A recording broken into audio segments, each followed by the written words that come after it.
அக்கா எல்லாரும் எப்படி இருக்கீங்க? மெட்ராஸ் ஹைகோர்ட் ஸ்கில் எக்ஸாம்க்கான ரிசல்ட் பாத்தீங்கன்னா நேத்திக்கு வந்து பப்ளிஷ் பண்ணியிருந்தாங்க.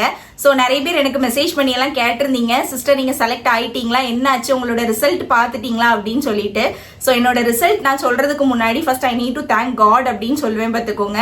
ஏன்னா சீரியஸா நான் எக்ஸ்பெக்டே பண்ணாத ஒரு விஷயம் தான் எனக்கு இப்போ ரிசல்ட்ல நடந்திருக்கு. எஸ், நான் வந்து ஸ்கில் எக்ஸாம்ல செலக்ட் ஆகியிருக்கேன். அண்ட் செலக்ட் ஆனதுனால எனக்கு ஜாப் கன்ஃபார்ம் அப்படின்னு கேட்டீங்கன்னா நோ.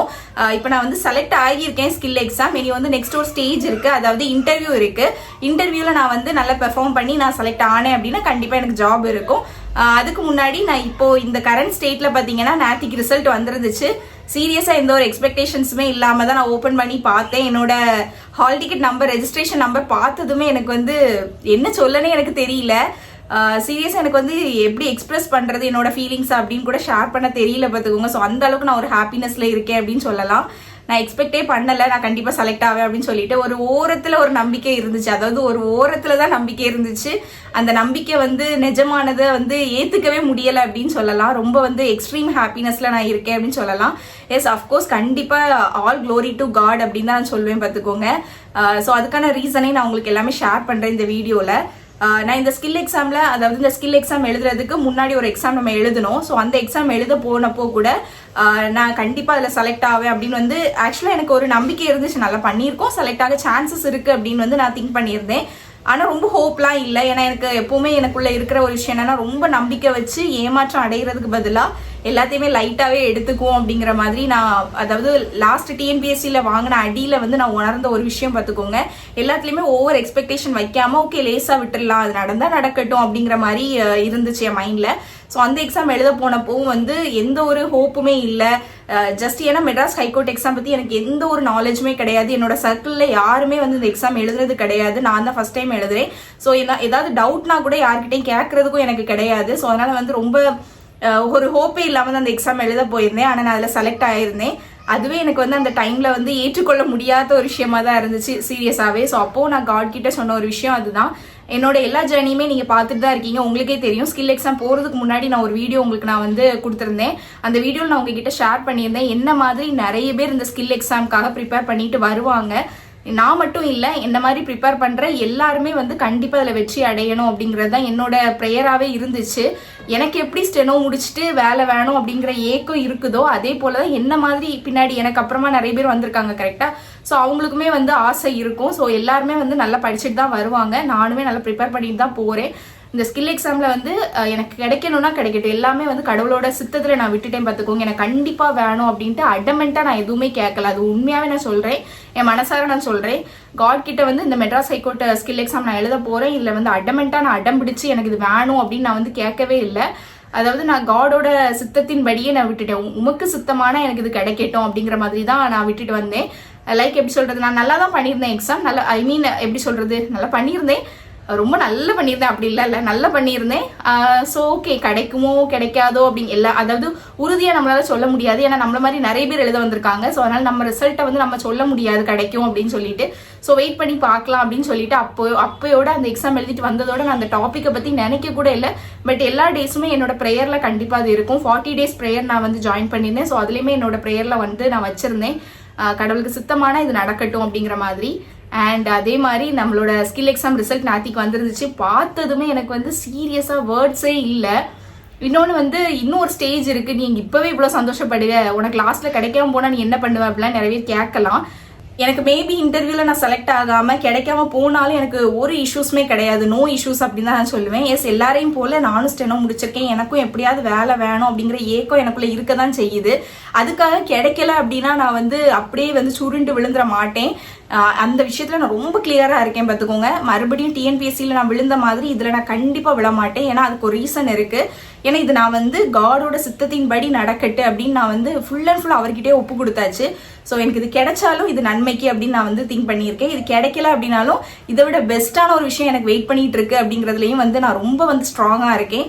ஸோ பார்க்கலாம், அதாவது இன்டர்வியூ எப்படி பெர்ஃபார்ம் பண்ண போறேன்னு எனக்கு தெரியல, பார்ப்போம். இன்டர்வியூ எப்படி இருக்கும்னு கூட எனக்கு தெரியாது, லைக் ஸ்கில் எக்ஸாம் எப்படி இருக்கும்னு எனக்கு தெரியாது. எல்லாமே ஃபர்ஸ்டா நம்ம போய் பழகி போய் பார்த்து தான் தெரியும். ஏன்னா நம்ம இப்போதான் ஃபர்ஸ்ட் டைம் மெட்ராஸ் ஹைகோர்ட் வந்து பார்க்கவே செய்கிறோம். ஸோ அதனால எல்லாமே புதுசான ஒரு அனுபவமா இருந்துச்சு. ஸோ இந்த ஸ்கில் எக்ஸாம் செலக்ட் ஆனதில் நான் ரொம்ப ஹாப்பியாக இருக்கிற ஒரு விஷயம் என்ன அப்படின்னா, என்னோட ப்ரேயர் வந்து லிசன் பண்ணப்படுது அப்படிங்கிறத நான் வந்து ரொம்ப ஸ்ட்ராங்காக பிலீவ் பண்ணிட்டேன். இப்போ பிலீவ் பண்ணுறேன் பார்த்துக்கோங்க. எவ்ரிடே என்னோட ப்ரேயரை வந்து காட் லிசன் பண்ணுறாங்க அப்படிங்கிறது எனக்கு ரியலைஸ் ஆயிடுச்சு, ரொம்பவே ரியலைஸ் ஆயிடுச்சு. என்னோட பைபிள் ஜேர்னி பார்க்குற எல்லாருக்குமே உங்களுக்கு தெரியும். ஸோ யோபோட லைஃப் ஜேர்னி தான் நான் வந்து படிக்க ஸ்டார்ட் பண்ணியிருந்தேன். ஃபஸ்ட்டு நான் படிக்க ஸ்டார்ட் பண்ணதே. ஸோ யோபோட லைஃப் ஜேர்னியில் நான் நிறைய விஷயங்கள் கற்றுக்கிட்டேன். அது வந்து என்னோட லைஃப்பில் வந்து சில விஷயங்கள்லாம் பார்க்கும்போது, அதாவது எப்படி சொல்கிறது, நான் ஸ்டெனோ ரொம்ப ஹார்ட் ஒர்க் பண்ணி முடிச்சவங்க எல்லாரும் நிறைய பேருக்கு தெரியுமான்னு தெரில. நான் இந்த சேனலுக்கு முன்னாடி நான் வேற ஒரு சேனல் வச்சுருந்தேன். ஸோ அந்த சேனலில் நான் என்னோட ஸ்டெனோ ஜேர்னி நிறைய வந்து ஷேர் பண்ணியிருந்தேன். ஸோ அந்த டைமில் என்ன நிறைய பேருக்கு தெரியும், கொஞ்சம் பேருக்கு அந்த டைமில் எனக்கு தெரியும், அவங்க எல்லாருக்குமே தெரியும் நான் எவ்வளோ ஹார்ட் ஒர்க் பண்ணி அந்த எக்ஸாம் கிளியர் பண்ணேன் அப்படின்னு சொல்லிட்டு.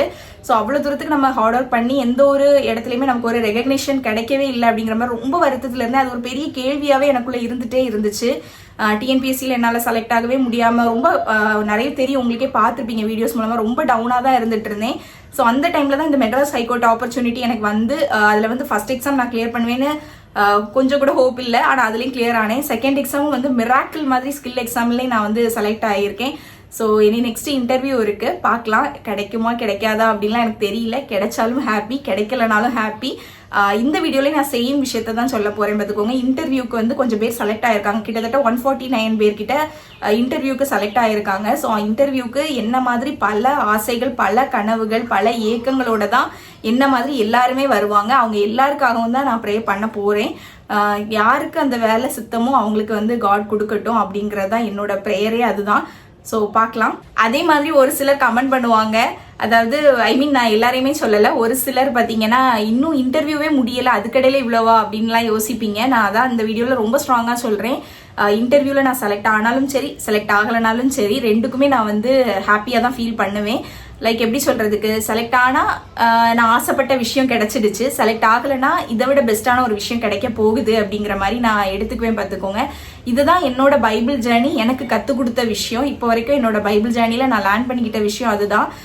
அண்ட் இன்னொரு விஷயம் நான் சொல்லட்டுமா, நேத்திக்கு ரிசல்ட் பார்த்ததுலேருந்து எனக்குள்ள அவ்வளோ பயம், எங்கேருந்து இந்த பயம் வந்துச்சுன்னே எனக்கு தெரியல. இது வரைக்கும் எல்லாமே லேஸாக விட்டுக்கிட்டு இருந்த எனக்கு நேத்திக்கு ரிசல்ட் பார்த்ததுலேருந்து எனக்கு ஒரு மாதிரி பதட்டமாக, ஒரு மாதிரி ஷிவரிங்காக, எப்படி எக்ஸ்பிளைன் பண்ணதுன்னு தெரியல. அந்த அளவுக்கு ஒரு பயம் எனக்கு எங்கேருந்து வந்துச்சுன்னே தெரியல.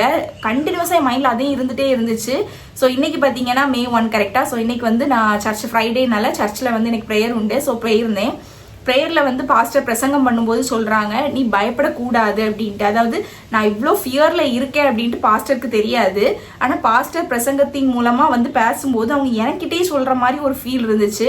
பயப்படாத அப்படிங்கிற மாதிரி சொன்னாங்க. அதாவது எதுக்குமே நம்ம வந்து பயப்பட வேண்டிய அவசியம் இல்லை. நமக்கானது நமக்கு கிடைக்கும் அப்படின்னா கண்டிப்பாக கிடைக்கும். அது கண்டிப்பாக கடவுள் நமக்கு வச்சுருந்தாங்கன்னா கண்டிப்பாக அது அமையும். ஓவராக வந்து திங்க் பண்ணி பயந்து எனக்கு நடக்குமா நடக்காதா, இது கிடைக்குமா கிடைக்காதான்லாம் திங்க் பண்ணுறதுக்கு வந்து அதெல்லாம் பண்ண வேண்டாம். ஜஸ்ட் வந்து ஃப்ரீயாக விடலாம். நம்ம வந்து உலக காரியங்களுக்கு வந்து பயப்படவே வேண்டாம். நடக்கணும்னா அது நடக்கும், அது கடவுள் கொடுத்தாங்கன்னா கண்டிப்பாக அது நமக்கு நடக்கும் அப்படிங்கிற மாதிரி இன்னைக்கு பாஸ்டர் பேசினதுலேருந்து நான் புரிஞ்சுக்கிட்டேன். ஸோ ரொம்ப வந்து எப்படி எனக்கு எக்ஸ்பிரஸ் பண்ணுறதுனே தெரியல என்னோட ஹாப்பினஸை. ஏன்னா இந்த ஸ்கில் எக்ஸாம் நான் பாஸ் பண்ணதே பார்த்தீங்கன்னா எனக்கு ஒரு பெரிய அச்சீவ்மெண்ட்டாக இருக்குது. உண்மையாக நான் சொல்லணும் அப்படின்னா உங்கள் எல்லாருக்குமே தெரியும், என்னோட வீடியோ ஃப்ரம் பிகினிங்லேருந்து பார்க்குறவங்களுக்கு தெரியும், எனக்கு சில இடங்கள் பார்க்கணும் அப்படின்னு ஆசை இருந்ததில் முக்கியமான இடம் பார்த்தீங்கன்னா சென்னை. எனக்கு சென்னை போய் பார்க்கணும், சென்னை எப்படி இருக்குது அப்படின்னு எனக்கு ஃபீல் பண்ணணும் அப்படிங்கிறது வந்து அவ்வளோ பெரிய ஆசை. எனக்கு சென்னை பார்க்கணும் அப்படிங்கிறதே ஒரு பெரிய ட்ரீமு. நார்மலாக நான்லாம் சென்னை போயிருப்பேனான்னு கேட்டிங்கன்னா கண்டிப்பாக கிடையாது. கன்னியாகுமரி வீட்டில் நம்ம எங்கே போகிறதுக்கு நமக்கு எந்த அவசியமும் இல்லாமல் நம்ம அங்கேயும் போக மாட்டோம் பார்த்தீங்களா. ஸோ அதனால் எனக்கு சென்னை பார்க்கணும் அப்படிங்கிறது ஒரு பெரிய ட்ரீமாக இருந்துச்சு. அது மெட்ராஸ் ஹைகோர்ட் எக்ஸாம் மூலமாக எனக்கு நிறைவேறிச்சு சென்னை பார்க்குறது அப்படிங்கிறது. நெக்ஸ்ட் வந்து மெட்ராஸ் ஹைகோர்ட்டெல்லாம் என் ஃபேமிலியில் யாருமே பார்த்ததே கிடையாது. ஸோ ஃபஸ்ட் டைம் நான் வந்து மெட்ராஸ் ஹைகோர்ட்டுக்குள்ளே போகிறேன். அதெல்லாம் வந்து அங்கே போய் உட்காந்து எக்ஸாம் எழுதுறேன், அந்த பிஏ ரூமில் உட்காந்துருக்கேன். இது எல்லாமே வந்து எனக்கு வந்து பியாண்ட் த வேர்ட்ஸ் அப்படின்னு சொல்லலாம். சில விஷயங்கள்லாம் எக்ஸ்பிரஸ் பண்ண முடியாது பார்த்தீங்களா, அந்த மாதிரி ஒரு ஃபீல். மெட்ராஸ் ஹைகோர்ட்டில் பார்க்குறது, அங்கே உள்ளே போகிறது, உள்ளே உட்காந்து எல்லா ஹால்லையும் பார்க்குறது, இதெல்லாமே வந்து என் ஃபேமிலியில் யாருக்குமே கிடைக்காத ஒரு ஆப்பர்ச்சுனிட்டி எனக்கு கிடைச்சிது. இதுக்கெல்லாம் ரீசன் என்னோட படிப்பு தான். அதாவது நான் அவ்வளோ ஹார்ட் ஒர்க் பண்ணி ஸ்டெனோ கம்ப்ளீட் பண்ணனால மட்டும்தான் இதெல்லாமே எனக்கு அமைஞ்சுது கரெக்டாக. ஸோ படிப்பை வந்து யாருமே விட்டுறாதீங்க. படிப்பு வந்து நம்ம வந்து இதுவரை நம்ம போகணும்னு ஆசைப்படுற எல்லா இடங்களுக்கும் நம்மளை கூட்டிகிட்டு போகும். அதுக்கு நான் ஒரு லிவிங் எக்ஸாம்பிள் நினைக்கிறேன் பார்த்துக்கோங்க. நான்லாம் எதிர்பார்த்ததே கிடையாது நான் சென்னை பார்ப்பேன் அப்படின்னு சொல்லிட்டு. ஆசை, பயங்கர ஆசை சென்னை பார்க்கணும்னு. ஆனால் அது நடந்துச்சு. மெட்ராஸ் ஹைகோர்ட்டுக்குள்ளெல்லாம் போக ஆப்பர்ச்சுனிட்டி கிடைச்சிது. இதெல்லாமே எனக்கு வந்து ரொம்ப கிரேட்ஃபுல்லாக தான் ஃபீல் ஆகுது. அதே மாதிரி எனக்கு மதுரை பார்க்கணுன்னு ரொம்ப ஆசையாக இருந்துச்சு. அதுவுமே என் படிப்புனால தான் எனக்கு அதுவுமே அமைஞ்சுது. ஸோ இது எதுக்கு நான் இப்போ சொல்கிறேன்னு தெரியல, பட் சடனாக எனக்கு சொல்லணும்னு தோணுச்சு, சொல்கிறேன். அது நான் பிகினிங்கில் உங்ககிட்ட சொன்ன சேம் விஷயம் தான். இப்போவுமே நான் வந்து இன்டர்வியூவில் நான் கண்டிப்பாக செலக்ட் ஆகணும் அப்படின்ட்டு அடமெண்ட்டாக நான் வந்து ப்ரே பண்ண போகிறதே கிடையாது. அவங்களுக்கு சித்தமானது நிச்சயமாக நமக்கு தருவாங்க, அவ்வளவுதான். அப்படி தான் நான் ப்ரேயும் பண்ண போகிறேன். உமக்கு சித்தமானது என் வாழ்க்கையில் நடந்தால் போதும் அப்படின்ட்டு. ஏன்னா காட்க்கு வந்து சித்தமில்லாத ஒரு காரியம் நம்ம வாழ்க்கையில் நடந்துச்சு அப்படின்னா அது எந்த அளவுக்கு என்னை அஃபெக்ட் பண்ணும் அப்படிங்கிறத நான் ரியலைஸ் பண்ணிட்டேன். ஸோ அதனால தான் நான் இந்த விஷயத்த சொல்கிறேன். ரொம்ப அடமெண்ட்டாக எனக்கு ஒரு விஷயம் வேணும் அப்படின்னு அடம்பிடிச்சு நான் ஒரு விஷயம் வந்து நான் அடைஞ்சேன். அது எனக்கு கொஞ்ச நாள் கூட நிலைக்கல. கொஞ்ச நாள்லேயே வந்து நான் படாத பாடுபட்டு போதும் என்னை விட்டுருங்க அப்படிங்கிற நிலைமையில நான் வெளியில வர அளவுக்கு எனக்கு ஒரு விஷயம் நடந்துச்சு. ஸோ அதுலேயும் நான் ரியலைஸ் பண்ணிட்டேன், அடமெண்ட்டாக ஒரு விஷயம் கேட்டு நம்ம அடையிறது வந்து நிலைக்காது அப்படிங்கிறத நான் புரிஞ்சுக்கிட்டேன், பார்த்துக்கோங்க. ஸோ அதனால தான் நான் இப்போ ரொம்ப ஸ்ட்ராங்காக சொல்கிறேன், இந்த மெட்ராஸ் ஹைகோர்ட் ஜாப் வந்து எனக்கு கிடைக்கணும் அப்படின்னா வந்து அது கடவுள் கையிலே நான் விட்டாச்சு. அவங்களுக்கு சித்தமான எனக்கு தருவாங்க. ஓகே, எனக்கு கிடைக்கல அப்படின்னாலும் ஓகே, ஐம் ஹாப்பி, அவ்வளோதான். அதை விட பெஸ்ட்டான ஒரு விஷயம் லைஃப்ல இருக்குது அப்படின்னு நினச்சிட்டு நான் ரொம்ப சந்தோஷம் தான் படுவேன்.